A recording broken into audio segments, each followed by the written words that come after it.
Всем привет, меня зовут Андрей, и я приглашаю вас отправиться вместе со мной в трехдневное мини-путешествие из Ничанга в Фанранг и в Тувиньхи, без монтажа.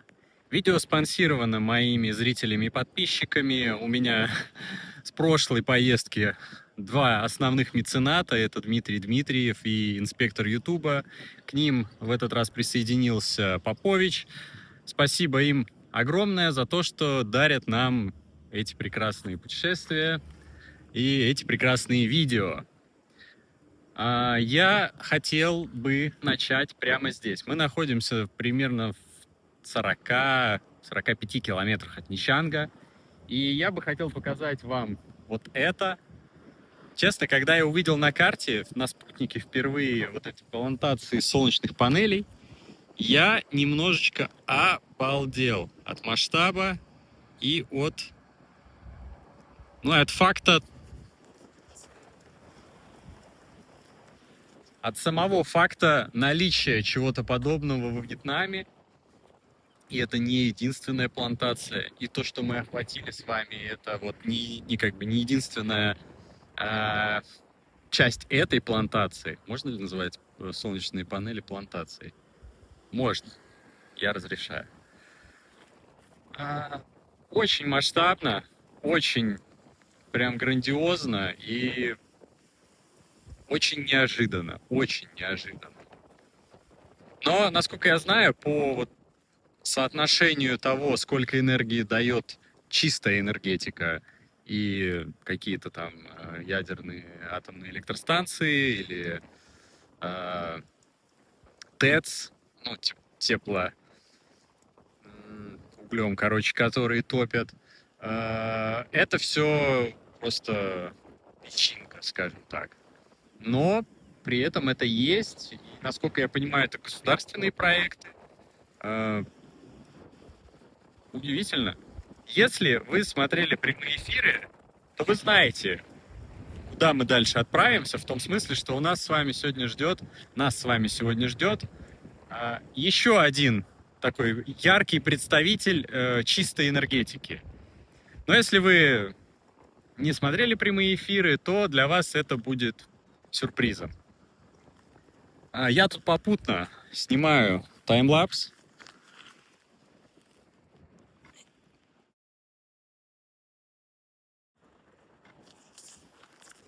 Ладно, заявлено же, что без монтажа, так что не сильно много, чтобы не привыкали.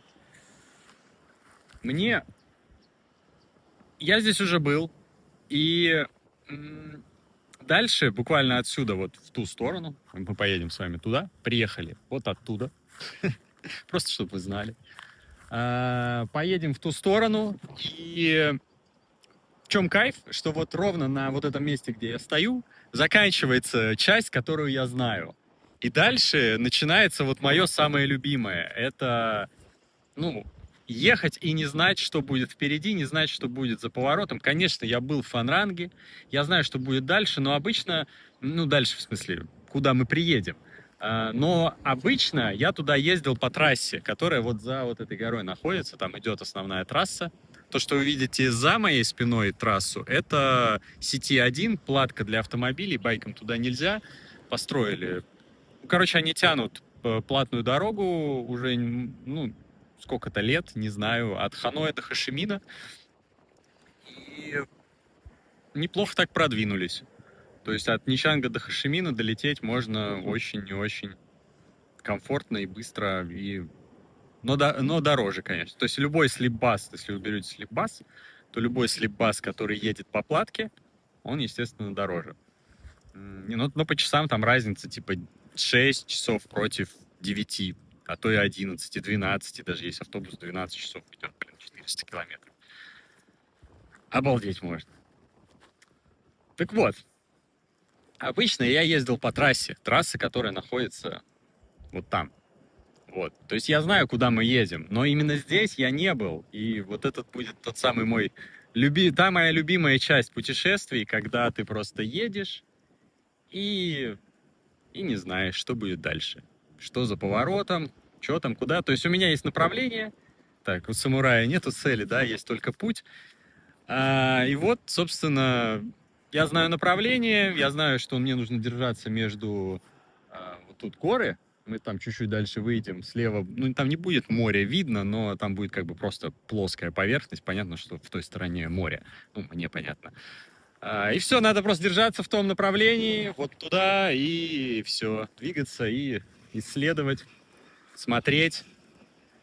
Я очень воодушевлен, честно. Ах, да, важная информация, важнейшая просто. А, Я провел 3 прямых эфира для сбора денег на вот эти видео. Надеюсь, ветер... Ну, мы уже проверяли в прошлое путешествие, что телефон справляется с таким ветром. Все равно меня немножко напрягает, что достаточно сильный ветер дует. Я провел 3 прямых эфира, собирая деньги на эту поездку. Но не собрал. Всю сумму собрал лишь на 2 видео из 3. 3 дня, 3 видео будет. И я решил себя не обламывать, не отказывать себе в ожидании, не наказывать себя ожиданием и не отказывать себе в удовольствии отправиться в эту поездку. Я решил поехать, снять 3 видео, все там смонтировать, что, как я хоть и заявляю, что без монтажа, но у нас будут некоторые дополнения в этом видео, будут какие-то вставочки красивых кадров. Я съезжу, все отсниму, все 3 дня, все 3 видео, но выйдет только 2. Третье выйдет, когда, собственно, вы поддержите меня. Как говорится, не словом, а делом. Сумма, которая собрана на данный момент, то есть одно видео стоит 3000 рублей. Не так уж и дорого, кажется. 3 видео стоят 9. Сейчас собрали 7, 100, там, 140, что-то вроде того. То есть чуть меньше 2000 рублей и выйдет 3-й видос. В целом, я предполагаю, что пока будут выходить первое и второе видео, возможно, наберется и на 3-й, и никакой задержки не будет. И не будет такого, что выйдет 2 видео, а 3-е канет в небытие или пойдет на какие-то там мои склады и архивы. Очень сильно сомневаюсь. Но просто говорю, что вот на данный момент, на сегодняшний день дела, вот, собственно, с моим путешествием за донаты на данный момент обстоит так. Вот. Все, вся вводная информация сказана. Сейчас мне нужно все это, упаковаться, собраться. И мы с вами отправимся. Чуть дальше вас ждет еще одно нововведение. Буквально, когда я тронусь, я про него расскажу. Тоже, я не знаю, как пройдет. Очень надеюсь, что пройдет хорошо. Поэтому скоро увидимся. А вот так и выглядит это нововведение. В прошлом путешествии стало ясно, что держать телефон одной рукой и рулить только одной рукой не очень-то безопасно. Особенно в том плане, что тогда был штормовой ветер, шквалистый, прям очень сильные порывы. И в той ситуации это было сверхопасно. Вот. Я сделал некоторые выводы и купил крепеж на грудь. Очень надеюсь. Я не думаю, что прям много буду так снимать. Просто потому, что я и зумить не могу, и вообще ничего не могу. Ну, то есть... Я больше ставлю... Блин, вот козочки. Классные, маленькие. Ну и как мне это показать? Вот, о том и речь. Тут просто большие, это большие, а вон мелкие какие, классные.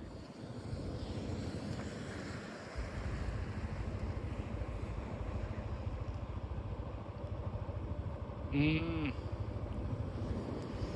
нравится. Дети тут выгуливают.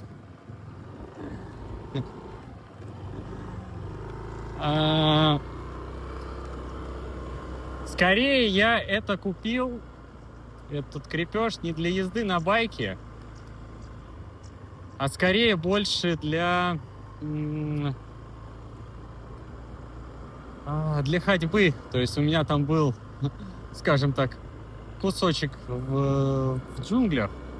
И я вам только, по сути, рассказывал про то, как я лез по джунглям, но не показывал.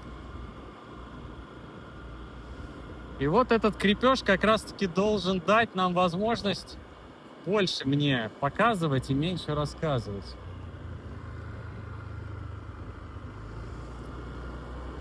Все, у меня прям карта не простроена, то есть я здесь ничего не знаю. Вот все, что я знаю, просто что дети выгуливают здесь коз и коров. Это все. Hello! Они так вглядываются, ну то есть, да, мы уже это обсуждали. Они понимают, что со мной что-то не так, что я не вьетнамец. Вот, я и в маске как бы еду, но вот я их и локнул, она сразу улыбнулась. Я вроде как имею небольшую возможность увидеть, что я снимаю, поэтому стараюсь контролировать, чтобы я не снимал руль, а снимал дорогу.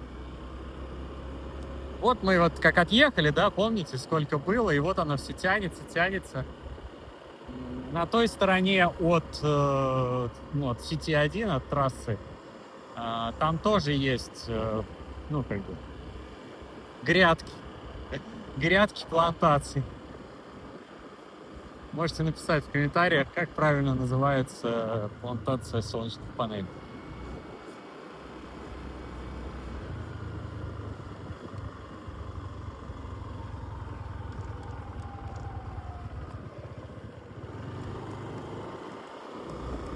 Блин, я не знаю, почему мне это, это просто данность. Но меня приводит в восторг то, чем я занимаюсь. И вот такой вот способ путешествия и времяпрепровождения. Я прям кайфую. А там что такое?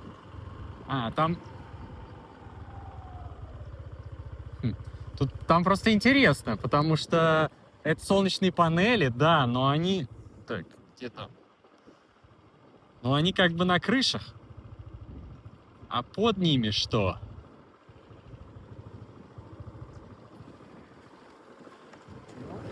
Придется поехать узнать.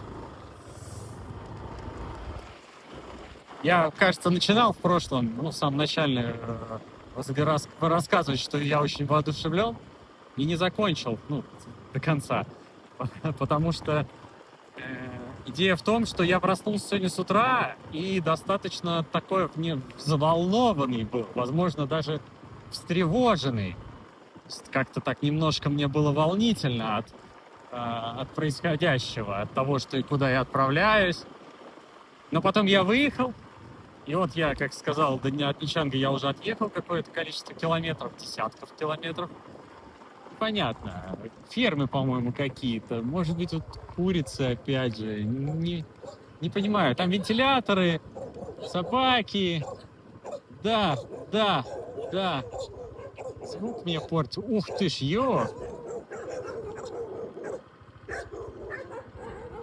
Там прям 6 псов. И все такие холеные, начесанные, 7-й, 8-й. Тут серьезная банда. Скорее всего, просто кур не видно. Очень похоже на... хотя зачем солнечные панели куриной ферме? Короче, это как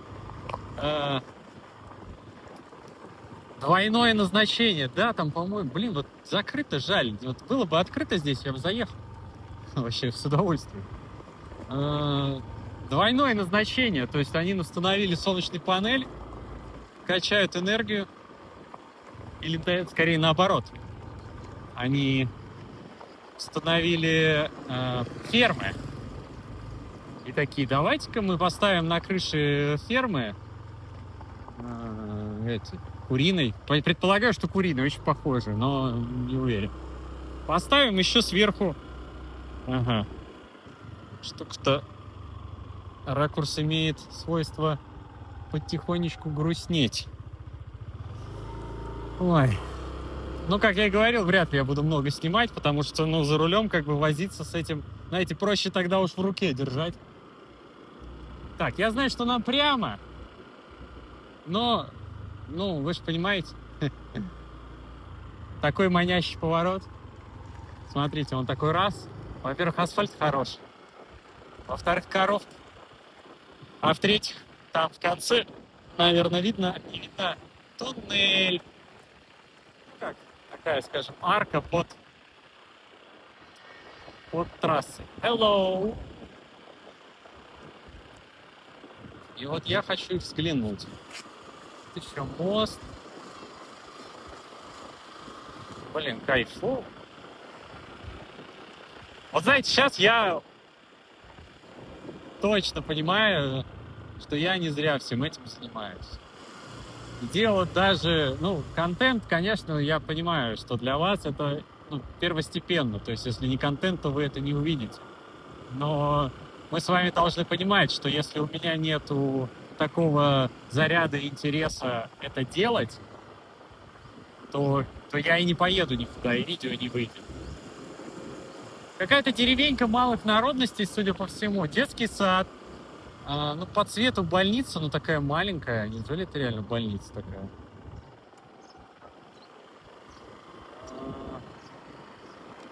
Почему уверен, что малые народности, они немножко иначе выглядят, и даже не по форме, ну, форма лица отличается, но я и по цвету имею в виду, что они немного, они темнее. То, что немного, много они темнее. Ладно. Легкий экскурс. То есть мы не будем прям в каждый поворот, а то я так до Фанранга, до заката не доеду. А у меня там еще как бы планы. Сколько времени-то, кстати? 11:15.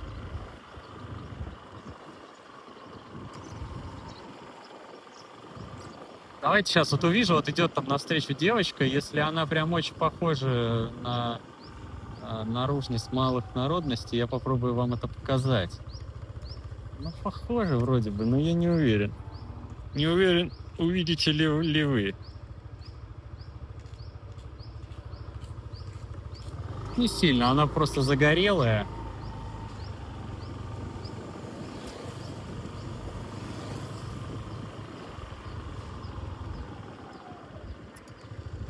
Блин, как же меня все это манит.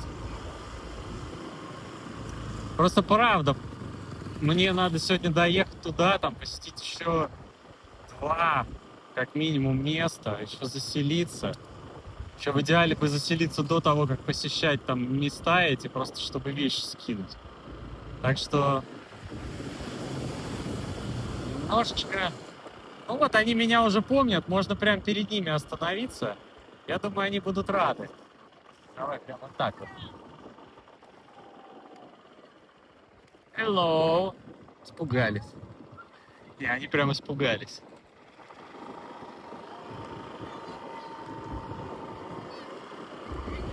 Очень внимательно нужно быть к таким малым народностям. В том плане, что я по привычке раньше им синтяо говорил, типа здравствуйте по-вьетнамски.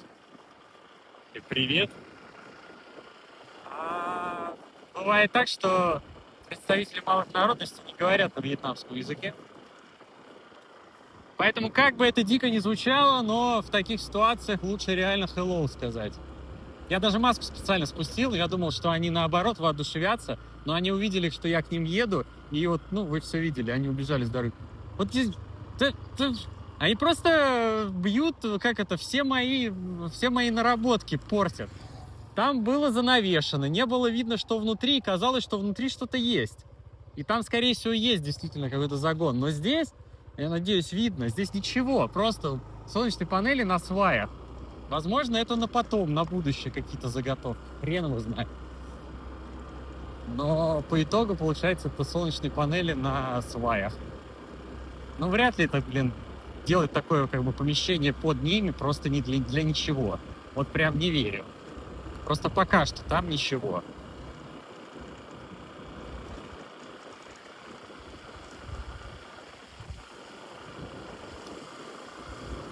Ох, жарко. Я вот начинал в кофте, ну, кадры первые снят в кофте, кадр.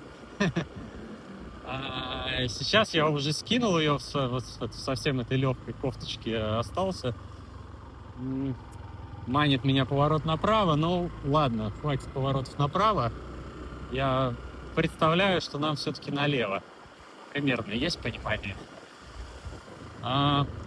С утра выхожу, в лифте встречаю соседа. А я вышел в штанах, носках, в кофте. Ну, встречаю в лифте соседа, он такой: ты куда, типа, так собрался-то? Это на улице, как бы, ракурс опять падает. На улице солнце светит. Вот. Я такой: да я там далеко еду и туда-сюда, короче, ну, съехал, скажем так, с беседы. В итоге, что я сейчас делаю? Вот я сейчас придерживаю одной рукой телефон, чтобы он не провисал на кочках. Я сворачиваю сюда просто потому, что асфальт здесь лучше. Я как бы руководствуюсь тем, что если асфальт, то выезд, скорее всего, к более какой-то крупной дороге. И, короче, ну, я такой вышел в кофте, сел, еду, и мне холодно. Я снял там для Телеграма видосик, кстати, это, если что, в телеге уже сейчас, то есть видео выйдет через 3-4 дня в лучшем случае, а уже сейчас в Телеграме было видео о том, что я стартанул. Вот, и я снял этот видосик, пока ехал к месту назначения, там у Большого Будды снимал, ехал к месту назначения, я вот хотел 10 минут снимать, сейчас там сколько уже... Непонятно, ладно. Замерз, и когда снял, оделся. Просто потому что... Оделся, в смысле, на кофту, еще куртку надел. Hello. Думрой. Думрой, это хорошо. Или очень хорошо. По-вьетнамски. Ну, они говорят, ну, они выглядели... О! Классно.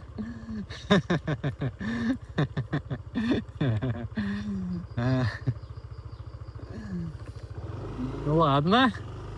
Бывает, ничего. Хорошая дорога иногда приводит в никуда.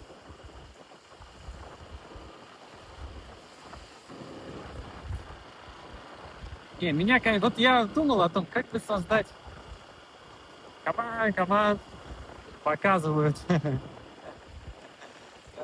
Я думал про образ вьетнамца. Да, я понимаю, шлем, маска не та.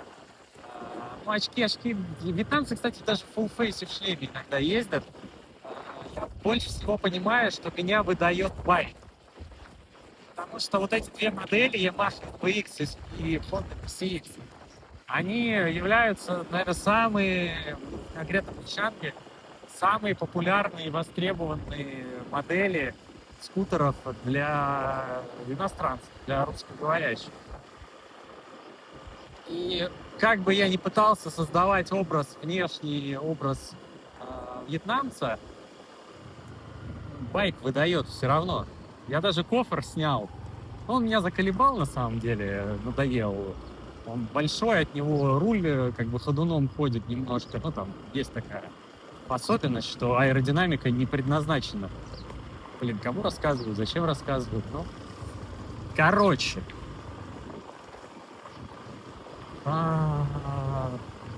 Снял кофр отчасти потому, что заколебало, а отчасти просто потому, что копы начали у нас там жестить в Нищанге. И просто, чтобы немножко снять вот этот вот градус выделения на фоне общей массы, я решил снять кофр. Вот. Но я прекрасно понимаю, что с кофром или без кофра байк все равно остается тем самым, который востребован по большей степени. Ну, очень редко удается увидеть вьетнамца на NVX. Прям очень редко. То есть, условно, выезжая из дома, я встречу 10-15 наших на NVX и одного, а то и не одного. Блин, прикольно здесь, конечно.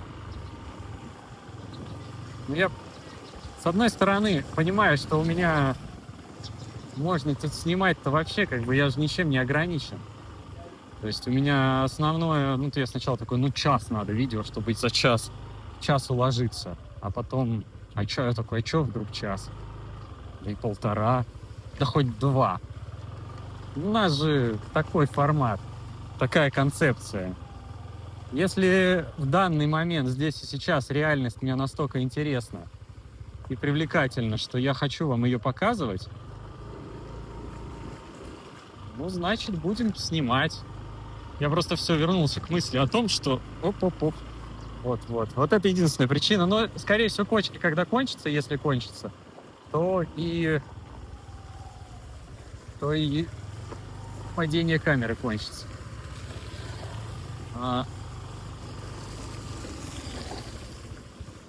Про что я говорил? Про то, что я сначала загнался про 10 минут, а теперь понимаешь, какие 10 минут? Тут самое интересное только начинается. Вот это, скорее всего, что-то типа People комитет. Они вот обычно, я не знаю, как он именно пишется по-вьетнамски, но очень здание похоже. То есть оно как бы не для чего. Оно просто для собраний. То есть там как бы помещение и зал внутри. И оно обычно всегда закрыто стоит. То есть в нем ничего не происходит в обычное, скажем так, время. В большую часть времени. Блин, там такая плантация сахарного тростника справа. Эх! Но, во-первых, туда узкая тропинка идет. И ехать я туда не хочу. Вот типа вот такого. Только в 70 раз больше.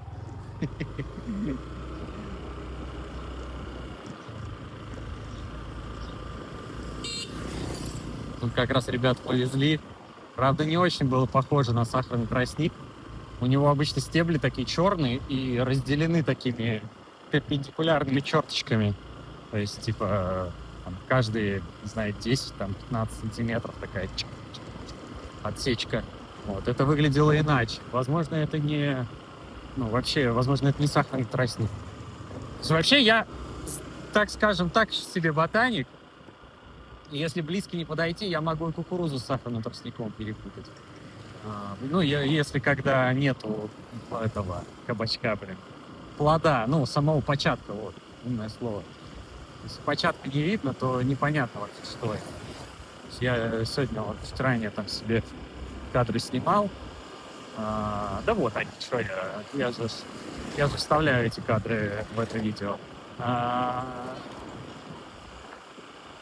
Говорю, дети едут в хлопы, то есть меня вообще выкупить вообще на раз-два. То есть то, что там полиция меня не узнает, вообще 0%. Скорее всего, им просто, если они меня не остановят, им будет лень меня останавливать.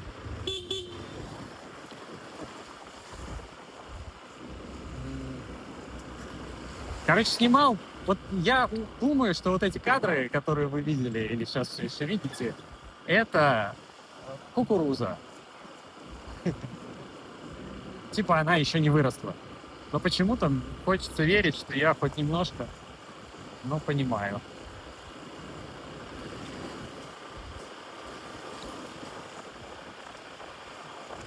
Так, а вот теперь вопрос. Вот тут, кстати, белое пятно моей карты заканчивается, потому что это дорога на Тагум. И я ее знаю. Но мы сейчас чутка по ней. Hello! Надо им первым орать, а то они как-то там один догадывается в конце, а надо им прям махать.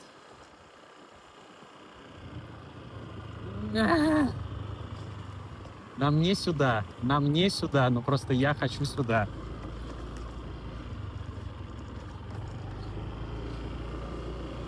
Вот туда идет, мы туда потом поедем, и дорога на Тагу, она уходит вот туда, вон туда, вот там водохранилище. И чуть-чуть левее, через вот этот перевал.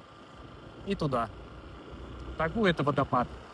один из охренительнейших водопадов рядом с Нечаном. Ну, как рядом. И рядом.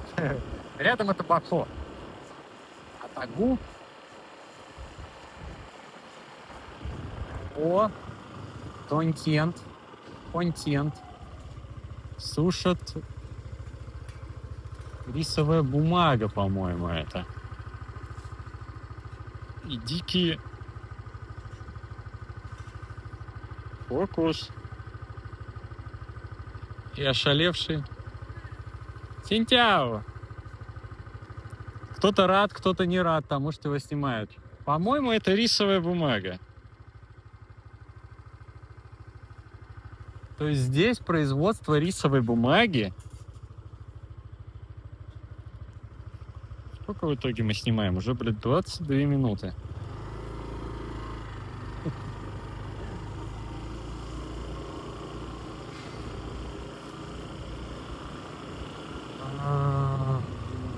Ну, если нам на сушильне так отреагировали. В наглую? Давайте устроим. Тюп-тюп. Хрена с два мы тут устроим. Здрасте. Тут тоже своя банда, которая меня не пустит. Я честно думал, что... Ну что, на, понюхай. Будешь ссать мне на колесо?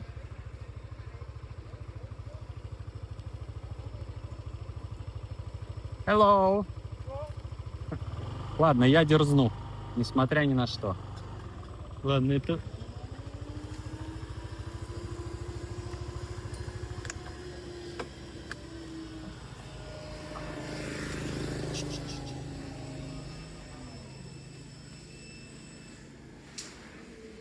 Жуть, как интересно.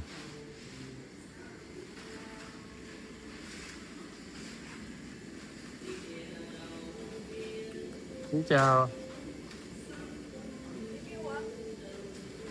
Just look around. Huh? No, I just wanna look. Hello. Нет, это реально рисовая бумага. Вон тут видно. Rice paper? Она по-английски разговаривает. Вам, скорее всего, не...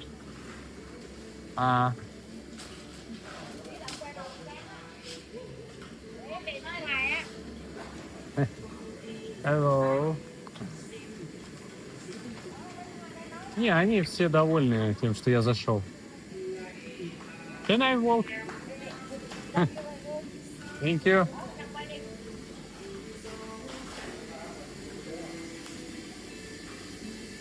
Вон у них тут. Блин, мне бы сюда... Ну, если я сейчас начну тут расчехлять... У них еще эта рисовая бумага с кунжутом с черным.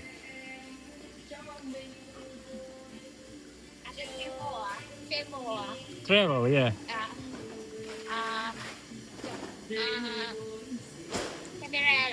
Yeah, YouTube. YouTube. YouTube à? Yeah. Kênh YouTube? А? YouTuber. Yeah. Тюп-тюп. Ну, короче, неприветливыми оказались только те вот девочки, которые вдалеке.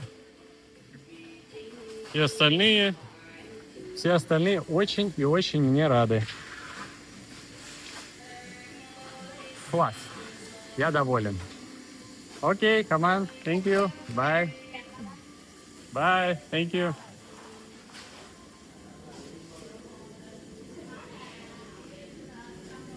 Вот оно как работает. То есть лента, которая, как бы, по ней вот это, видимо, что это? Как это назвать-то? Подождите. Молоко. Рисовое молоко. Размазывается и паром, ну, структурируется, то есть становится такое, а потом сушится. Я сейчас, ну да, ну вот они тут сопли. Бум. А?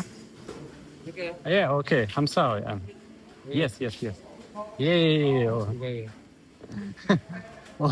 Он такой, пойди посмотри. Я, как ему сказать, я уже все посмотрел.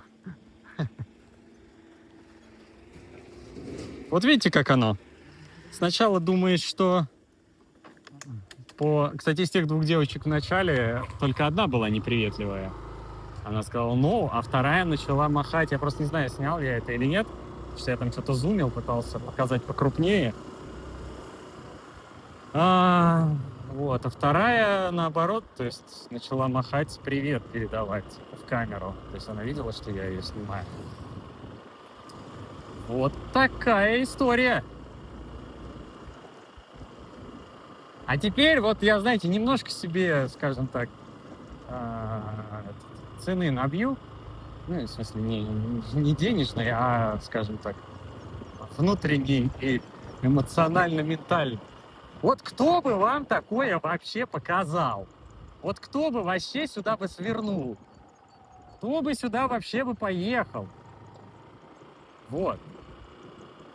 Ответ – никто. Только я.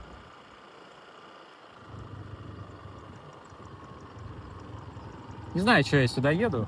Просто сюда дорога лучше оказалась. Я такой, ну поедем, посмотрим. Вот. Но...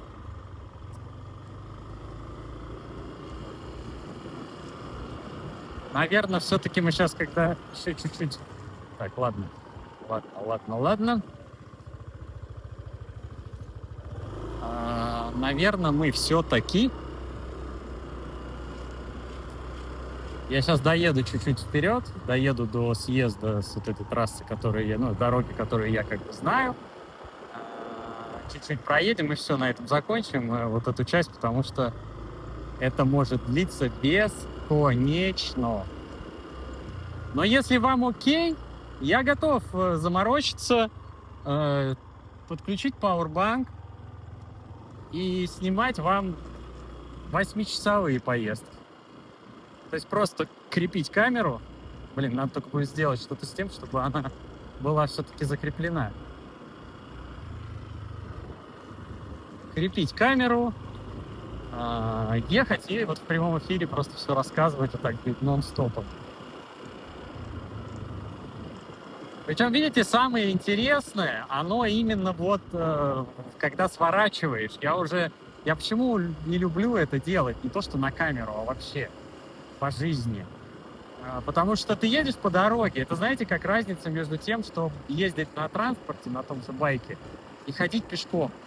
Ты можешь 50 раз, 100 раз проехать по этой улице на байке и не увидеть таких вещей, которые ты заметишь, когда пешком идешь. Просто из-за того, что медленнее двигаешься. Ты можешь больше уделить внимание как бы нюансам, каким-то мелочам.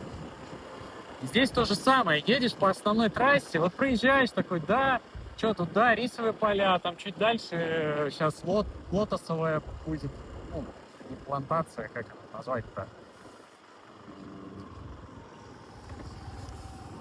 Черт, как оно? Ну, то есть это же лотос, по сути, растет на болоте. Его не сажают, он сам растет. Вот что это? Рассада? Нет. Посадка? Нет. Ну вот, теперь меня это, блин, покой мне не оставит.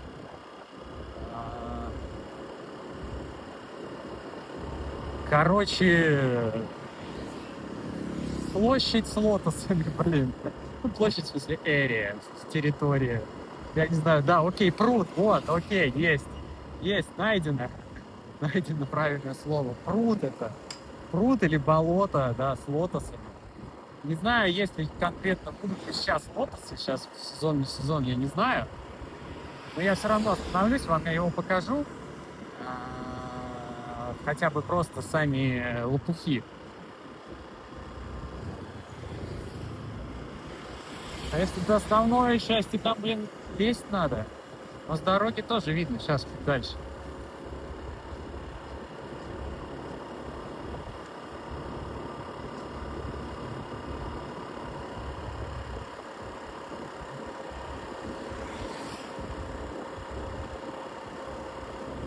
Самое интересное, вот я уже вспомнил, что говорил про... Ладно, успокойся, все. Каждый поворот не осилить. Просто я на этой дороге был столько раз, но всегда ехал целенаправленно на Тагу. Или с Тагу. Ну или с Далата еще здесь можно возвращаться. И ну, не было возможности остановиться. Так, что-то я... Походу, то озеро пруд лотосов перекопали и сделали его, скажем так, вот с целевым назначением.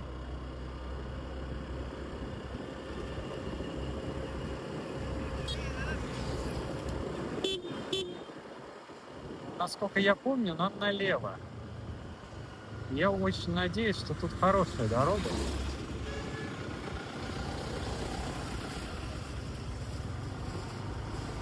Ну, бетонка свежая. Блин, ну ладно, лотосы не показал. Короче, очень странная сейчас погода. Я вот на прямом эфире рассказывал, что холодно. Холодно. И то есть ночью 18-19 градусов. И днем 25. И я вот как бы выехал, 22-23 было. Ну, показывало приложение. Прикроем на всякий. Но при этом было холодно так, что я ехал в двух кофтах и в куртке.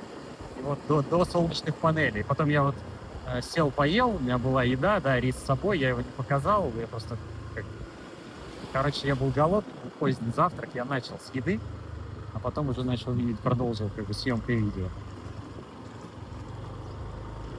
Вот сейчас, конечно, такой достаточно авантюрный поворот был. Я вроде бы предполагаю, что нам сюда, но точно не уверен.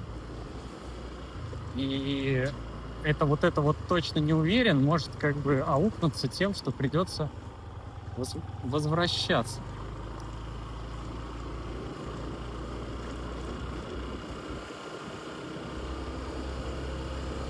Ладно, по сути, сейчас что? Мы сейчас вот этими... Ага, так, слушайте, походу надо карту все-таки глянуть. Ладно, я думаю, на этом мы действительно закончим. Уже это не принципиально тут, что я все покажу или почти все. Просто... Что тянуть? Ну и плюс мне надо посмотреть карту. В любом случае, если будет что-то стоящее, интересное, я к вам вернусь. Буйвол. Буйволы. Мы любим буйволов? Мы любим буйволов.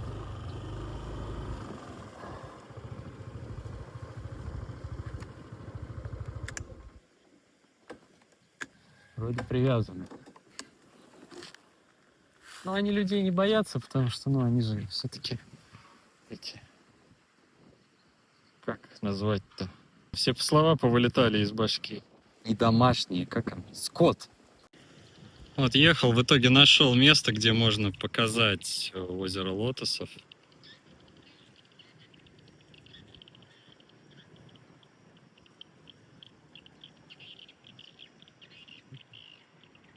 Сейчас какой-нибудь посимпатичнее найдем.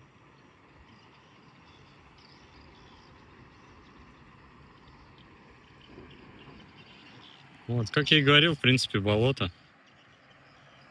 Эти кувшинки.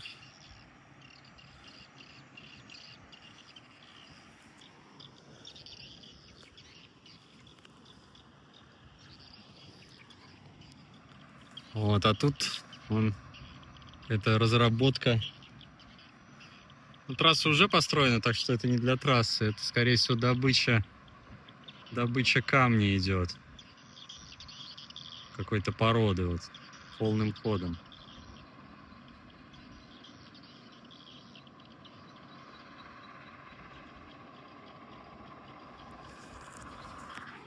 А я еду дальше, тихонько продвигаюсь, то есть немного прошло времени, может минут 10 с момента прошлого включения.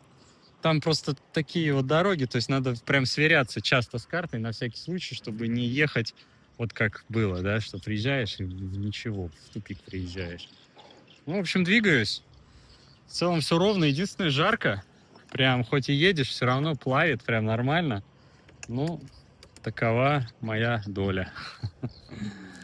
А там у нас рисовые поля и домик симпатичный, кстати говоря. А? Да. Ладно, едем дальше. Ну что, вот то, о чем я вам рассказывал на стримах в плане идеи поисков красоты или в погоне за красотой, или как там я это назвал. Вот это очень похоже на водопад. Воды, может, там и не очень много, но я вот его увидел. И, собственно, что? Теперь я хочу туда. Я не знаю, как туда попасть, получится ли, но я попробую туда пробраться. Найти дорогу. Потихоньку продвигаюсь. Проехался через деревеньку, попетлял по улочкам, мимо кладбища. Вот. Теперь явно видно. Воды, конечно, не очень много, но она там есть. Выше, ну, блин, это очень высоко, конечно. Не знаю, насколько я смогу, но я поеду дальше, там где-то запаркуюсь, пойду пешком. Получается, вот тут эти угодья непонятные, можно ли через них пройти. Попытаюсь хотя бы вот до верху, до первого, скажем так, водопадика добраться, если получится. Ну, потому что, как бы, да, я могу тут рубиться, несмотря ни на что, и добраться, но сколько на это уйдет времени и сил. Поэтому сейчас попробуем так вот что-то адекватно среднее поймать. Причем тут, да, вот как раз окраина кладбища за моей спиной. Вот, а здесь эти, не знаю, что-то они копают, то есть делают какую-то траншею, как будто дорога, непонятно. Ну, в общем, ладно, двигаюсь дальше. Ну что, пока что все складывается очень даже удачно. Единственная, водичка немножко непривлекательно смотрится. Но это мы только-только подошли. Я там оставил байк. Вроде одного фермера встретил с коровами. Спросил, он говорит, вот туда, да, иди. Все нормально будет. Вот сейчас еще одного дядьку встретил, тоже фермера. Он тоже такой, типа, да, давай. Ну, короче, все благосклонно относятся. Это хорошо. Мне нравится. Тут он... Кстати, да, вот та труба. Это, наверное, оно и есть. Пойдемте посмотрим. Наверное. То есть это какой-то, ну, система орошения или, может быть, водоснабжение для деревни, которая вот там находится чуть ниже. Да, вот получается здесь туда и по трубе. Угу. Я там просто когда шел, где байк оставил, вот видел эту трубу. Вот оно. Просто вода с этого водопада, видимо, с этой реки. Ну ладно. Мне вот туда. На спутнике прям очень ярко, ну, очень явно видна тропа. Что предположу, что это вот она. Она. Я не знаю. Ладно. Попробуем сюда. Идем. Ну, вряд ли я дойду прям до того, что вам сейчас покажу. Это уже совсем высоко. Но там чуть ниже есть то место, куда мы с вами идем. Все бы ничего, вот то, что у меня рюкзак с собой. И это еще даже часть вещей. Я на свой страх и риск фотоаппарат, штатив оставил в байке. Но что-то мне подсказывает, что здесь ничего не может случиться. Почему-то хочу и буду продолжать в это верить. О, а тут уже начинается. Бам!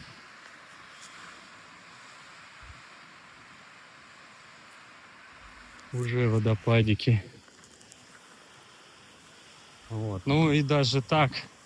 То есть хочется, конечно, такие штуки делать налегке, но что уж поделать. Ой. Прикольно. Я рад, что уже даже до сюда прорвался. И видно... О, пёсель. Чего ты? Проходи. Давай, давай. Hello. Xin chào. Waterfall? Yeah? Okay. Come on.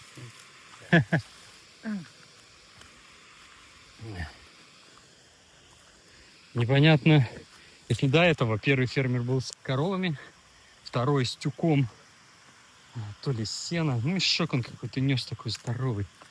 А этот просто, еще лицо такое пропитое. Нос с 3 собаками, с рюкзаком. Ладно. Мы с вами, я даже не доехал, не то что до Фанранга. Я даже не доехал до того места, до которого вот то, что вам интригу-то создавал. Это все еще впереди. Я буквально, ну... О, уже тоже ничего. Я буквально... Сколько там? 5-6 километров не доехал до места назначения. Ну, я просто еду такой. Блин, ну водопад. Ну, вроде невысоко.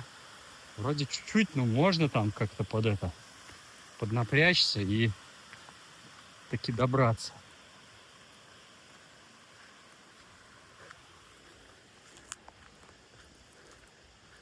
Интересно тут.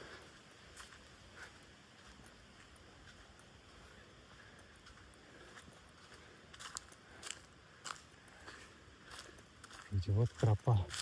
Ну, какой-то сарай, типа фермерский такой, знаете, чисто перекантоваться.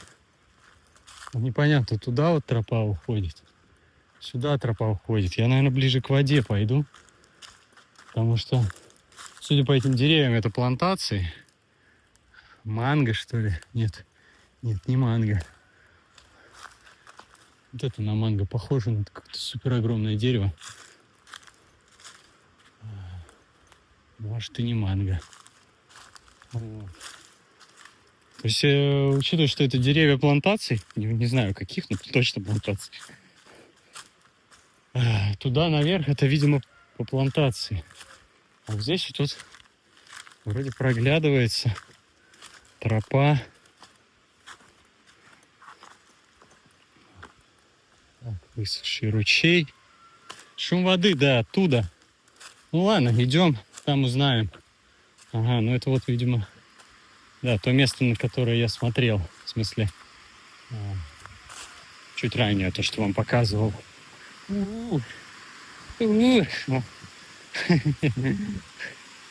Почему такой цвет у воды только? А? Так, что бы дальше ни было, и даже если выше я не поднимусь, это уже как бы полностью замыкает вот эту историю с тем, что охота за красотой, типа увидел, пошел и нашел.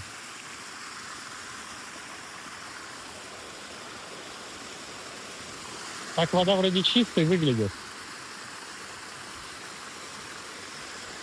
Может, просто известняк какой-то, камень, то есть такая порода. Вода по ней проходит и вымывает вот такую вот немножко типа мутность. А на самом деле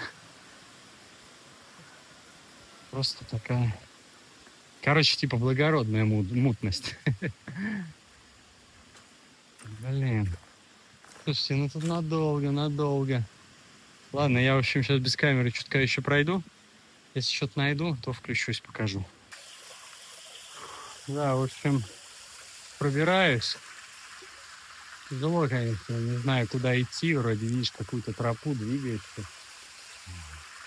Видно, что забор воды идет еще выше. Но я не знаю. Ну, то есть я вылез, тропа вывела меня вот к этому руслу высохшего ручья. И здесь еще как бы есть вода, но она где-то там под землю уходит, видимо. Вот куда идти там? Туда ли? То есть здесь нет конкретного прохода. Лезть наверх общем, не знаю я. Где-то грань моего безумия, чтобы я остановился.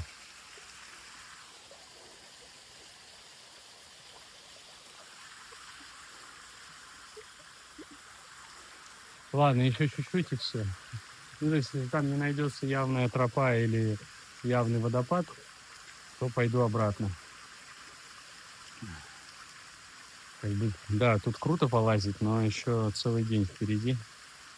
Надо еще немножко сил оставить себе на будущее. Но по-любому, вот все, что мы видим, вот это вот, ну вот это и вот это все наполнено водой, когда прям сезон дождей. Хотя типа же сезон дождей сейчас. Но вот что-то как-то может не здесь конкретно.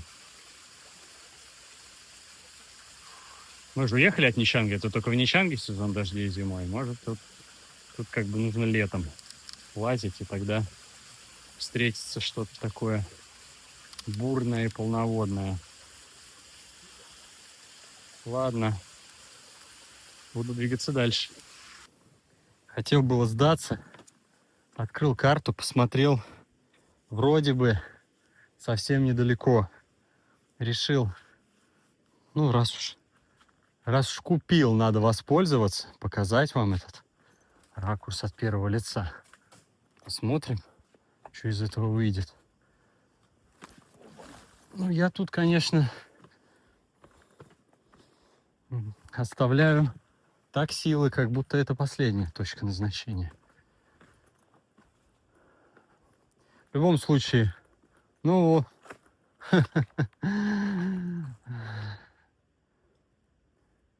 нет, конечно, оно не непреодолимо.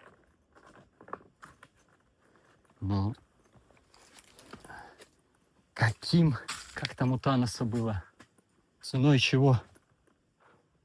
Какой ценой? Он говорит, ценой всего. Вроде бы так там было. Я, если что, в тапочках, в носках. Все в лучших традициях. Ничего не меняется. Блин, не за что зацепиться. Только за один камень. А там неизвестно. Ой. Затейник. Ой.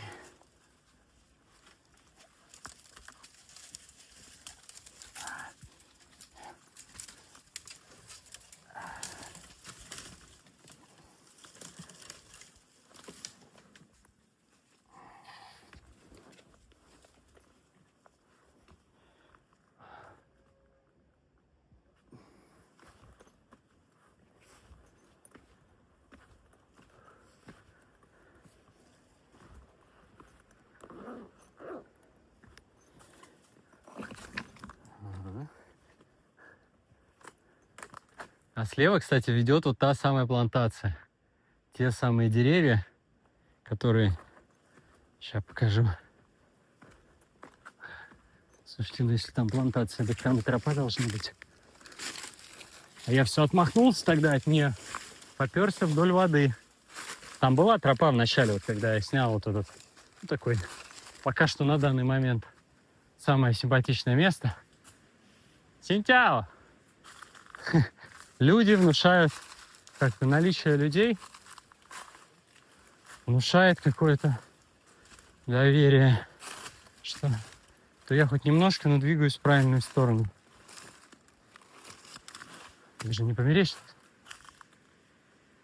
Ник, окей, come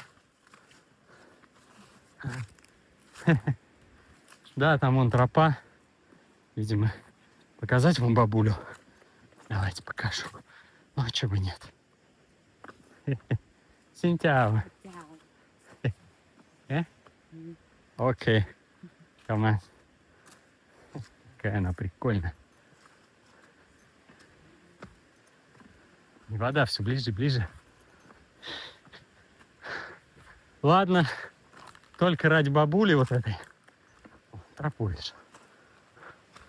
Это только ради бабули уже эти 3 поворота стоили того, чтобы их сделать. Фух.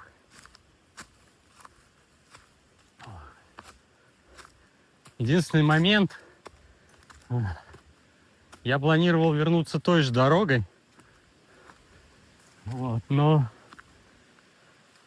очень может быть, что придется вернуться другой дорогой.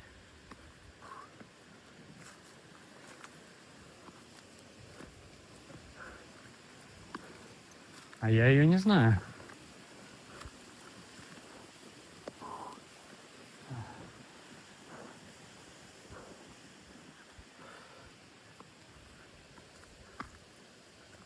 Короче, вот, ладно.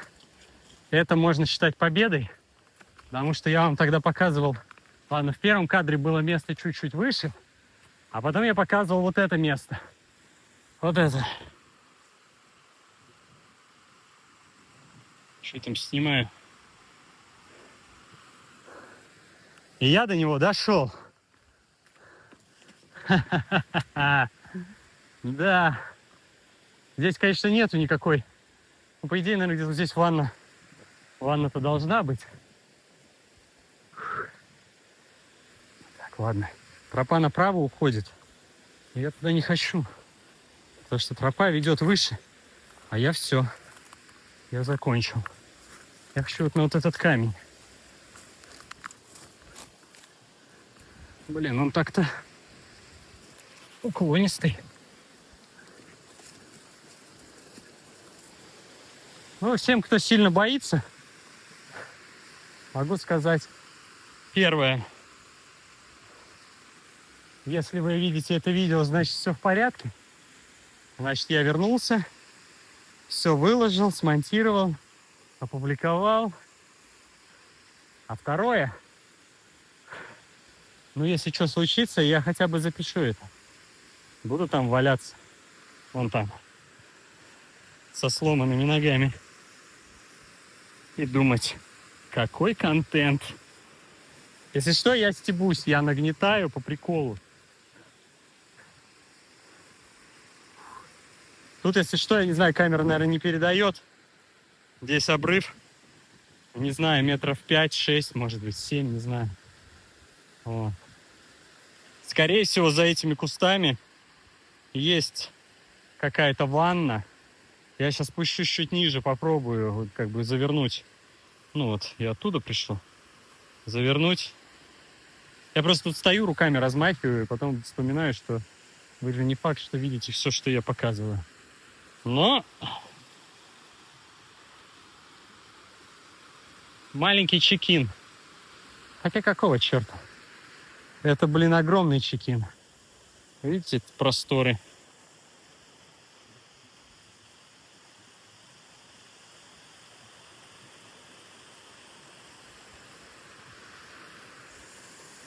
Фух. Ладно, этого достаточно. Я доволен. Как вы? Пишите в комментарии, давайте покажу вам вот таким вот ракурсом, как я тут буду спускаться.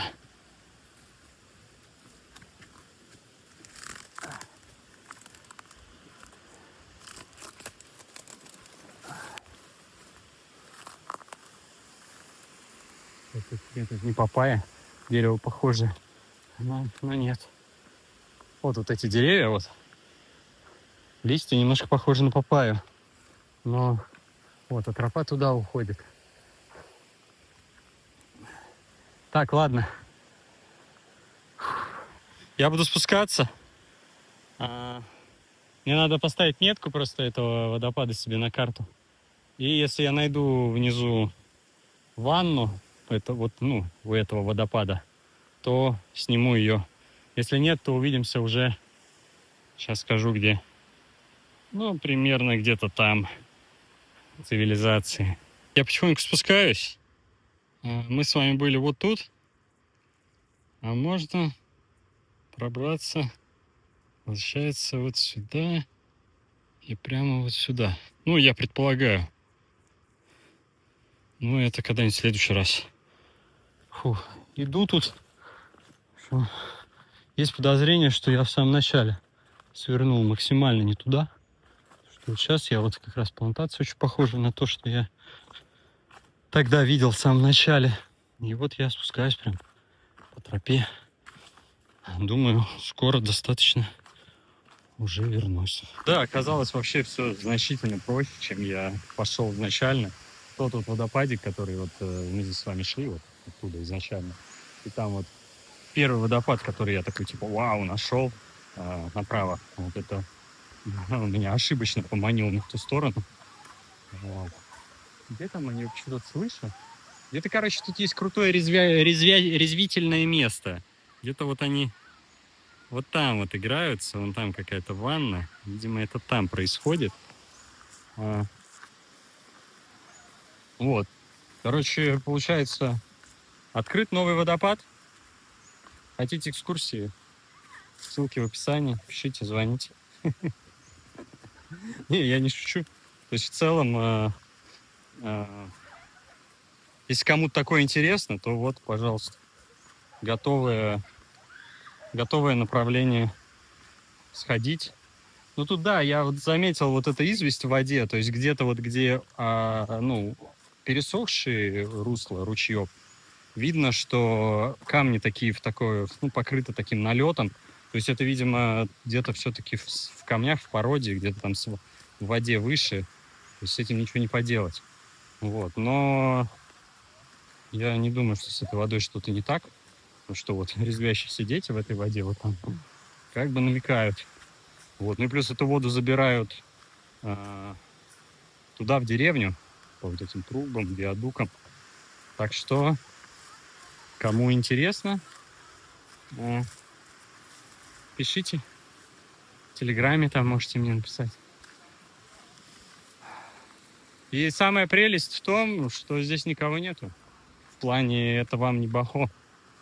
Бахо, конечно, хорош по-своему. Но если убрать оттуда всех и убрать все вот эти улучшайзеры и облегчаторы, которые там... Мы сейчас сходим туда, я посмотрю, что там происходит. Мне интересно. Может, там реально кайфовое место. Я имею в виду, что там все бетонные ступеньки, канаты. Все, короче, сделано так, что любой может пройти. И как бы в целом-то в этом нет ничего плохого. Но из-за этого там просто еще больше людей. И кайфа от посещения все меньше. Поэтому я вожу на Бахо. У меня буквально через пару дней после возвращения будет вот экскурсия на Бахо. Но то ли из-за того, что я там 845 раз, то ли не знаю, то ли видел, как было раньше, но если вы спросите меня, то есть если вы захотите, я отвезу вас на Бахо. Но если вы спросите меня, я скажу вам, я знаю места получше. Вот. Ну, давайте теперь глянем, что тут творится.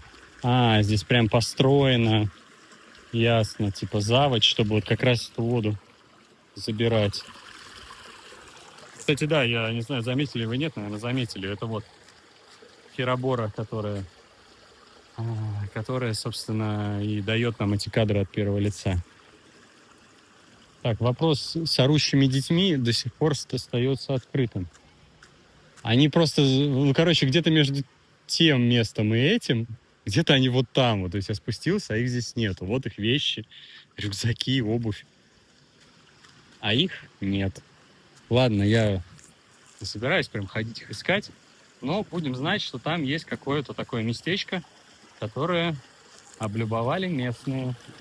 А если это так, то, как минимум там хорошо, но с другой стороны там может оказаться, загажено там, многолюдно опять же. Короче, я думаю, вы уже услышали мой месседж.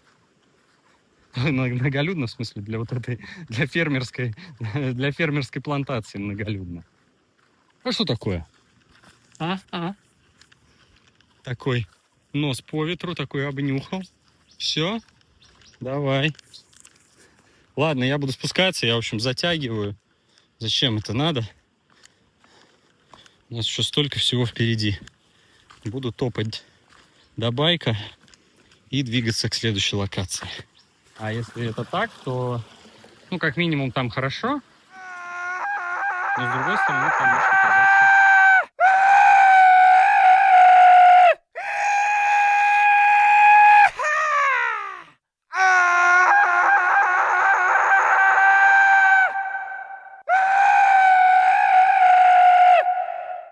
не знаю, как еще снимать, чтобы эти махины не попадали в кадр, но я добрался. Я столько мимо них ездил и наконец-таки добрался до них именно, чтобы вблизи посмотреть. И какие же они огромные. Даже слышен гул. То есть я чуть ранее там останавливался у одной, но там не очень удобно снимать. И прям стоишь и слышишь такой... Очень масштабно. И очень эффектно. И обратите внимание, да, насколько их много.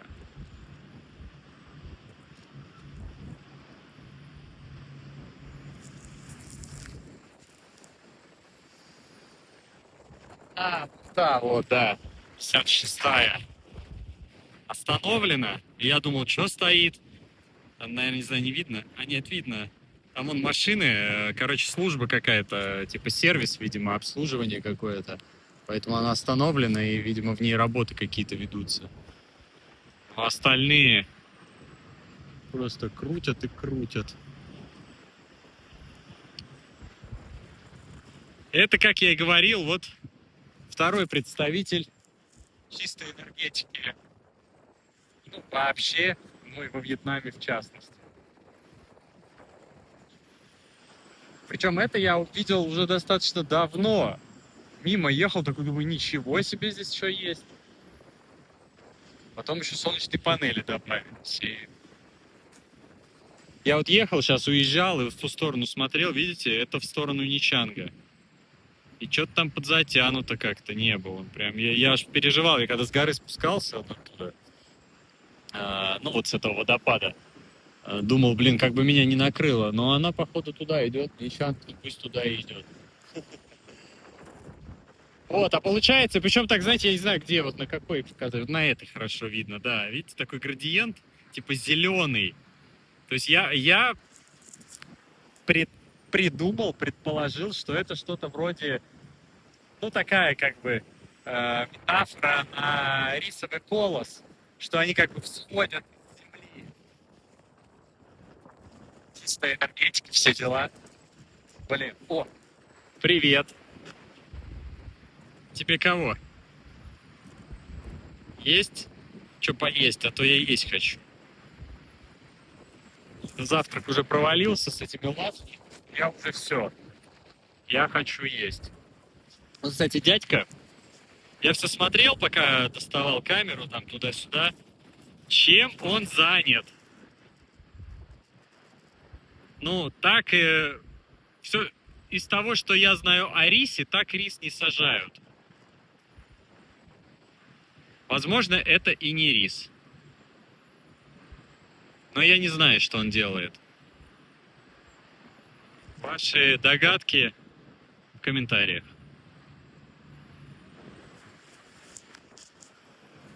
Ну что? Чекин. Еще один. Фонтанка это вот туда. Вон та высотка, можно ее, наверное, показать даже. Вот, да, вот так. Вот, насколько я понимаю, это должен быть уже фанранг. Так что сейчас аккуратненько. Дорога на самом деле хорошая, можно попетлять среди них. Давайте я не надеваю вот эту хренобобель, потому что, ну, ее дольше надевать, чем использовать. Поэтому давайте чуть-чуть прокатимся. Заодно там, может быть, фермеров каких-то увижу, потому что вижу очень много стоит байков, какой-то техники. То есть процессы идут. Я сейчас сяду, тут мне надо перехватить камеру по-другому и вернусь. И поедем еще прокатимся. Ну, поехали. Ветрюка, конечно. Что, сейчас посмотрим, ну не сейчас, в смысле завтра, послезавтра. Посмотрим, как там на побережье будет.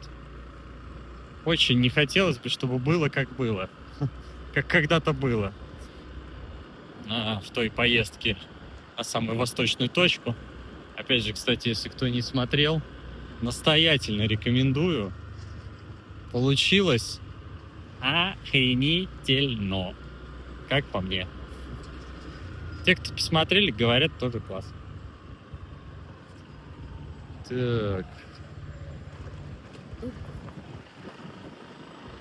Вот гудит прям, гул у него слышно. То есть для масштаба вон там слева припаркован в тенечке, это байк.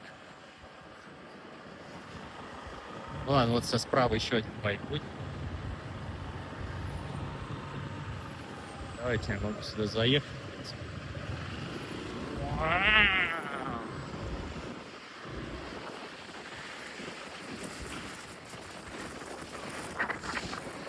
Знаете, мне кажется, только во Вьетнаме. Хотя, не знаю, с другой стороны, а что прятать? Эти объекты, мне кажется, должны быть закрыты. Там в начале, я когда въезжал, были другого бренда, но другой фирмы. То есть они были полностью белые и другие надписи на них были. Вот, так они были огорожены, то есть на закрытой территории стояли. А эти в свободном доступе. Слушайте, ну риск, конечно, посадки, работа полным ходом просто. Ребята пашут, не покладая рук. Такая тень от него просто по земле пролетающая.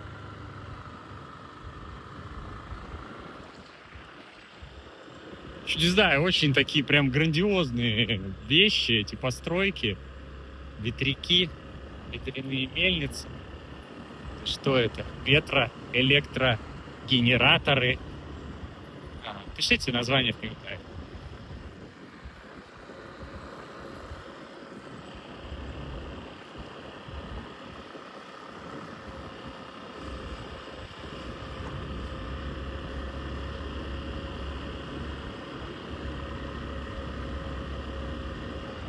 Все затоплено, так особо. Я просто вижу, там, например, ребята на тракторе работают, а пройти туда вот как?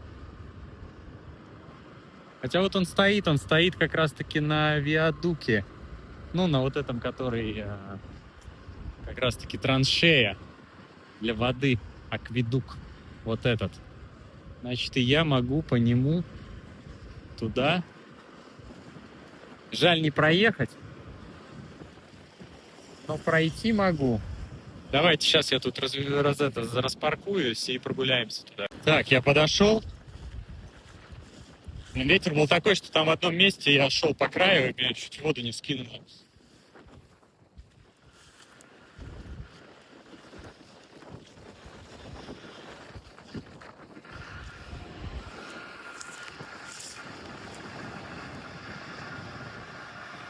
Красавчик!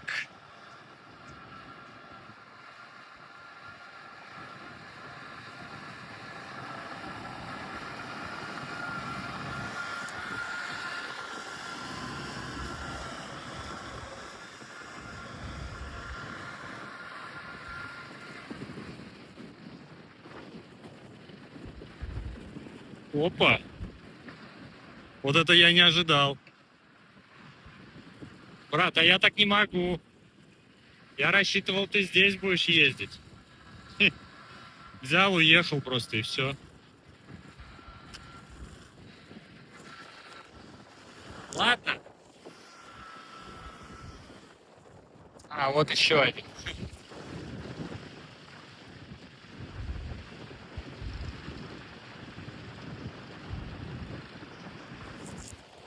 Я думаю, в любом случае вы слышите порывы ветра. Микрофон. Вот. Так что будем заканчивать. В смысле, здесь. Я поеду, уже есть хочется. Буду двигать уже все прямой наводкой, там поесть, заселиться. Дальше посмотрим. Я не знаю, вечером особо нет желания куда-то ездить, там что-то снимать в городе. Возможно, город уже буду показывать завтра, но в любом случае, отель покажу, наверное. У меня в этот раз получается не как в прошлый раз, в один отель заселился и 2 ночи ночуешь. У меня как бы 2 ночевки и обе в разных отелях. получится расслабиться, просто выкинуть вещи, ездить. Нет, придется их с собой таскать. Ну, в смысле, завтра опять все собрать. Ладно, это все не так важно. Вот такое вот место. Надеюсь, вы впечатлились. Я — да.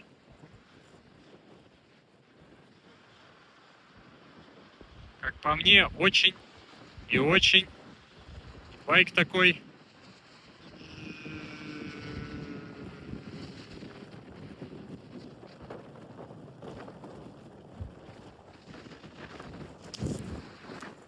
Как по мне, очень и очень эффектно. Надеюсь, вам понравилось. Все, увидимся уже в Фанранге, если, не знаю, если я не увижу что-то еще. Что-то, что, кстати, вообще ни разу не исключено. Ну все, двигаемся дальше. Такой голодный, что накинулся на еду. Такое заведение. Обычное, рисовое. Ну, что, рыба, яйцо, рис, овощи. 40 тысяч сказала. Ну, ладно. Я такой голодный, что мне все равно. Всем приятного аппетита. Вот такой вот снял номерок. Небольшой. Типа даже с окном. Хотя я просил без окна специально. Короче, он стоил 250. Есть тут за 200. Тот, который за 200, воняет сигаретами. И я, в общем, торганул этот номер за 200. Вот. И тут я, когда ехал, выяснилось страшное. Прям трагедия. Я забыл беруши. Именно поэтому я специально взял номер как можно дальше, выше. Я говорю, самый высокий этаж, без окна. Единственное, я сейчас вот слышу, это хозяева на первом этаже разговаривают, а это как бы, 4-й этаж. Ну, ночью, я надеюсь, они не будут разговаривать. Вот. Так что немножечко будет мне некомфортно. Возможно. А возможно и нет. Посмотрим. Специально взял максимально тихий номер. Душновато здесь немножко, но я не собираюсь прямо сейчас здесь тусить. Вот. Я включил вентилятор. У меня какая идея? Сейчас еще не стемнело. Еще до заката есть какое-то время.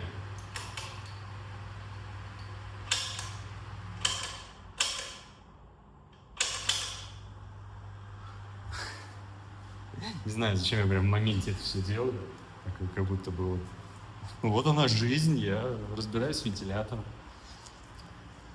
Туалет, все дела.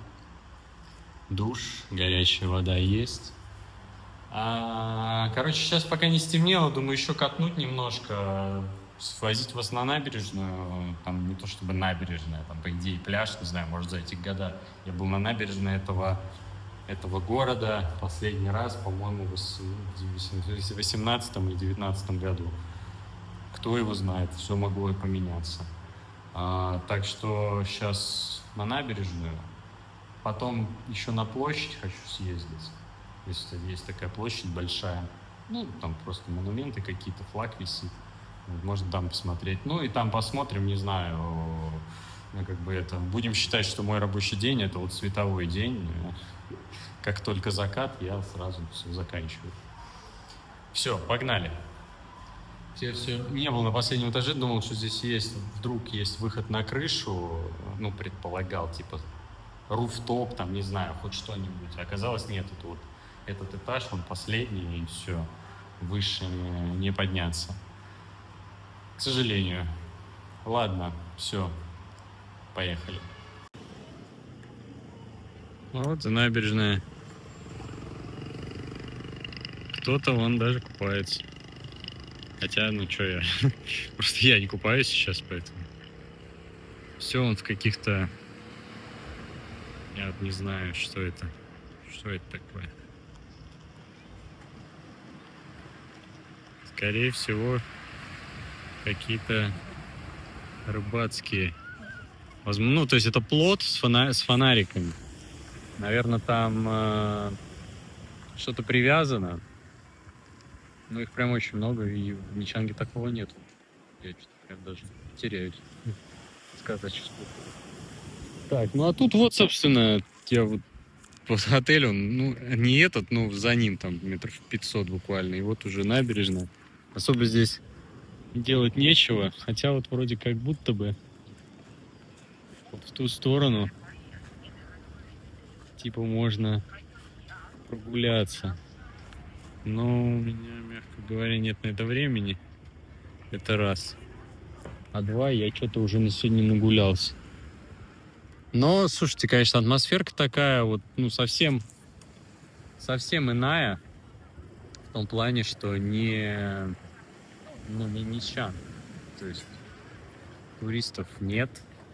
Одни вьетнамцы. Вообще тут... О, слушайте, тут какой-то этот...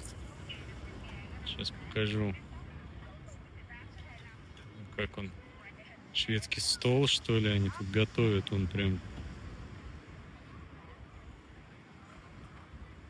Непонятно, что слишком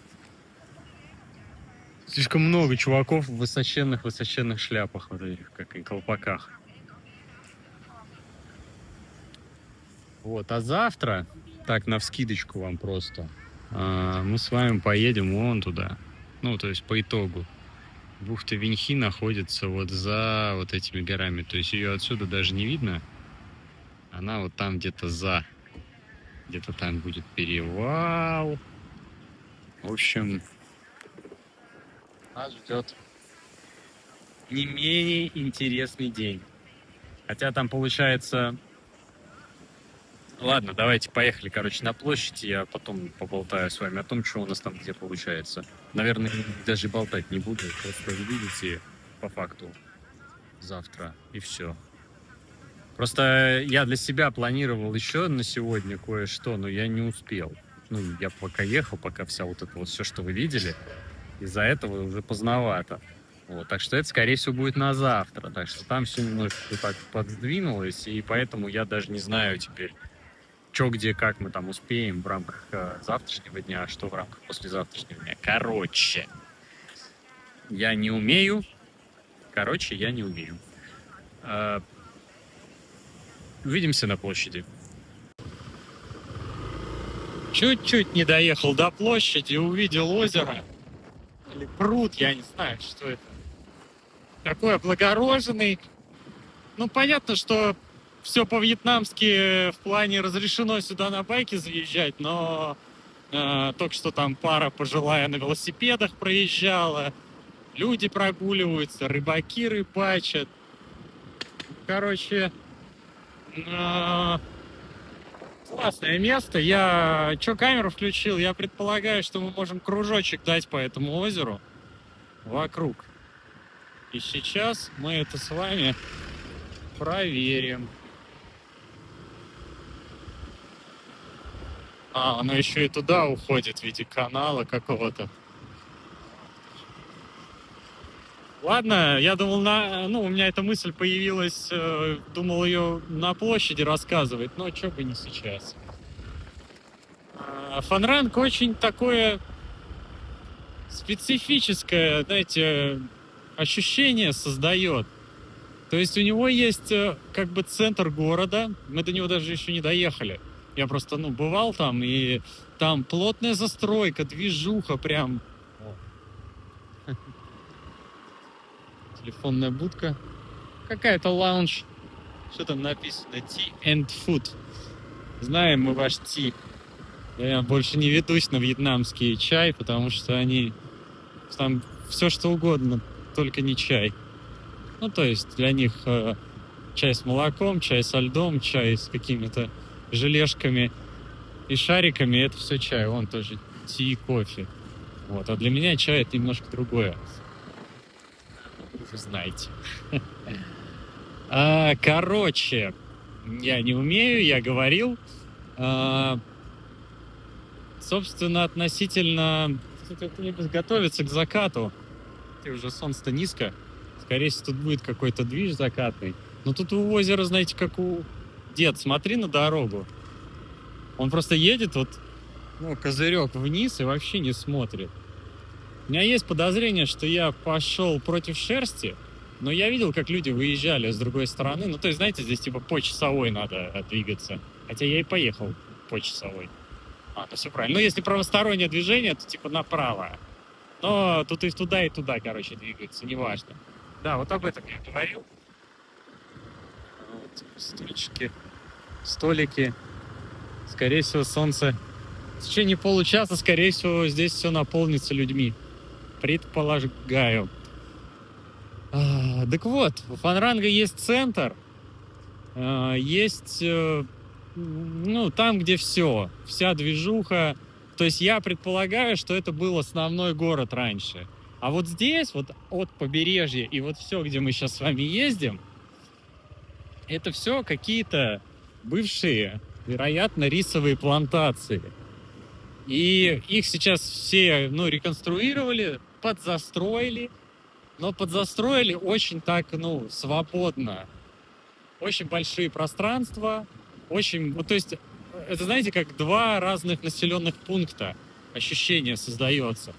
Фанранг город и Фанранг прибрежный город. И прибрежный город, это первая линия, это резорты, действительно, да. А потом просто пустота. То есть вот в ту сторону посмотрите, высотных зданий нет вообще. А в ту сторону, ну, вам не видно все равно, что я показываю.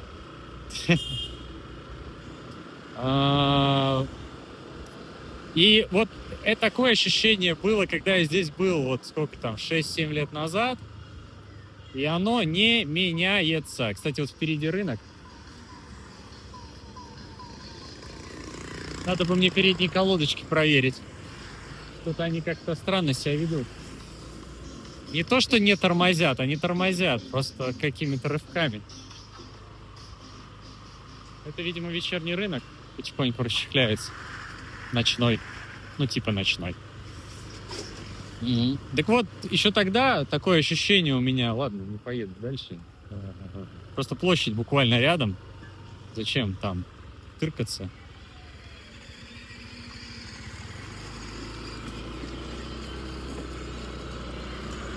Гангстеры. Такое ощущение этот город вызывал тогда, и такое он вызывает и сейчас. То есть вот площадь, вот она, собственно, перед нами. Она... Кстати, я искал вьетнамский флаг. Большой, эффектный. Вот он. Надо будет его подснять. Площадь, она еще не в городе, не в центре. Она как раз-таки вот на вот этой, на этой территории полей бесконечных. Я понимаю, очень я как-то странно все это говорю, объясняю, и вам, скорее всего... Давайте остановлюсь. Там, я так понимаю, ну, не мавзолей Хошимина, а мемориал какой-то.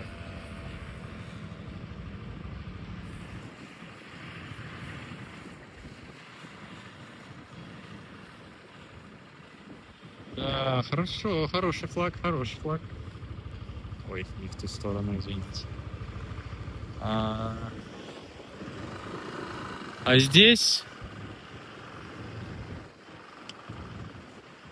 Ну, тут много чего. Тут и рабочие, и крестьяне, и ученики, и военные. Ну, короче, хотя по сторонам везде там военные. Скорее всего, мемориал памяти в войне. 16-4. Даты нету. Была же война... В Хошимине, ой, в Нищанге стоит мемориал. Ладно, я сейчас посыплюсь, если начну вспоминать там даты, вот это все. Не люблю я это дело. Давайте тут прокатимся кружочек. Вот, я немножко странно объясняю, но и показать это сложно. То есть, можно, конечно, одним кадром проехаться, может быть, уже не сегодня. Может быть, мы это с вами на завтра отложим. Я прям с набережной выехаю, тронусь. Хотя, какого черта? Поехали прямо сейчас. Я просто флаг хотел снять, пока не стемнело. Ладно, давайте мы сейчас прервемся. Мне потому что нужно... В смысле, флаг не для вас, а для меня. Вот, снять. И вернемся.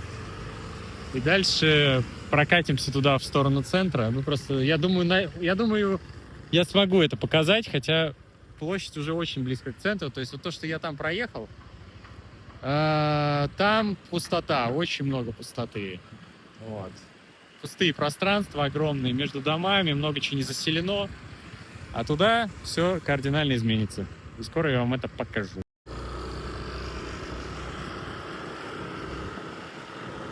Я когда-то снимал видео о Фанранге, но я бы скорее не так. Я снимал о своем, скажем так, мини-путешествии. Нет, так, стоп, это тоже не так. Это была проверка снаряжения перед поездкой по всему Вьетнаму. И я там обкатывал и байк, и там крепление для GoPro проверял. В общем, было много моментов. И я показал город, но нет, не так. Я не показал город. Я показал пагоду, я показал там какую-то еду какую-то. В общем, там больше дороги было. Именно дорога туда, дорога обратно. Вот. Но самого города не было.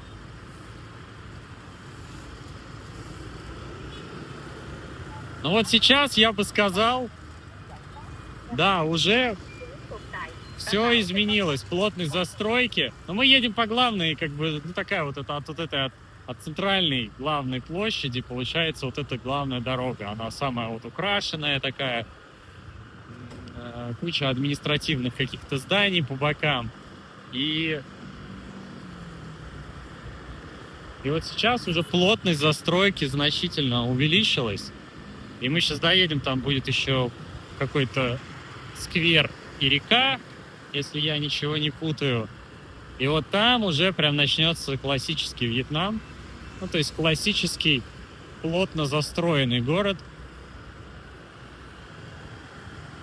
Знаете, еще я, когда ел рис, я ел в вот этой кафешке напротив Ямаха сервисного центра официального. И я смотрю, у них вообще народу нету. У нас сейчас после наводнения, они там до сих пор уже сколько, 2 месяца прошло, они все утопленников реанимируют.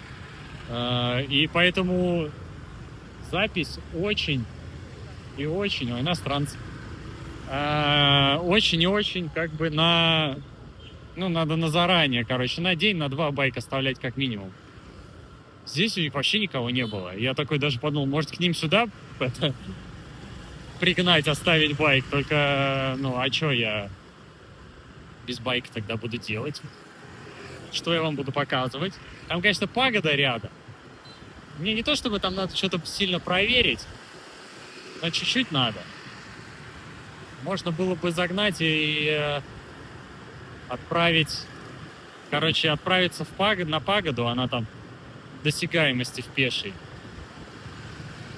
Но вряд ли я буду это делать. Это не очень затея. Ну что, вот, наверное, тут уже достаточно очевидно видно и застройку, и узость дорог, и шум, грохот. Там гораздо тише было. Наверное, чтобы вам для сравнения, я сейчас уже туда не буду возвращаться, но я вам завтра покажу тот район чуть-чуть больше, потому что я только набережную вам показал.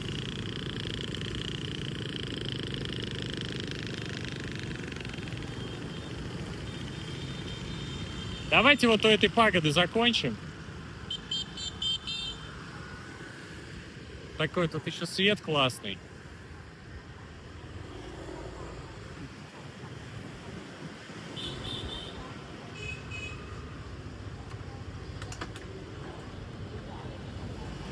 Так.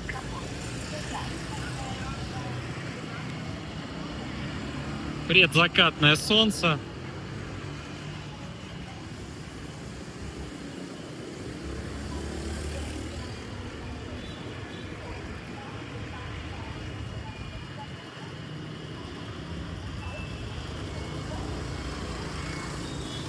Я просто уже чувствую, что как-то немножко я поплыл и начинаю что-то тупить, какие-то пространные, еще более пространные вещи, чем обычно я рассказываю. И как будто мне уже самому хочется прерваться. Вот такое вот видео мне понравилось. Я, как и говорил, с утра немножечко переживал. Ну, там у меня, ладно, кофта только. Немножечко переживал о том, ой, туда можно войти. А мы, значит, туда и пойдем. О том, как пройдет, а что там это, а как то. Но когда я выехал, все сомнения и переживания развеялись. И я вообще с большим удовольствием провел этот день. Надеюсь, вам тоже понравилось. Еще раз повторюсь, огромное спасибо тем, кто поддержал финансово эту поездку.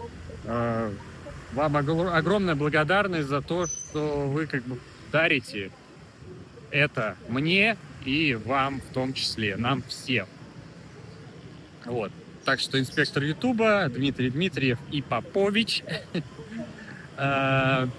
вам отдельное. А тут все не заканчивается, вы представляете? Тут смотрите, что творится. Тут как бы, ну, продолжение, еще какое-то строение. И оно открыто. Я прям негодую. Ну, шучу. Я кайфую, на самом деле. Я говорю, я уже все поплыл окончательно. Повторюсь, опять же, еще часть важнейшей организационной информации для тех, кто досмотрел. Да, вам огромное спасибо, но напоминаю, что будет 3-дневная поездка, будет 3 видео, но пока на данный момент донатов только на 2 видео. И, ну, пока на данный момент я планирую опубликовать только 2 видео, и дальше уже будем копить потихонечку на 3-е. Как вам? Блин, тут, конечно, такая, ну, вот туда лучше не смотреть. Вот прям, знаете, вот так вот. Вот отсюда офигенно. Я еще, знаете, сейчас ракурс поймаю этот. Сейчас покажу. Так, я постараюсь больше не пихать пальцы в камеру. Обещал.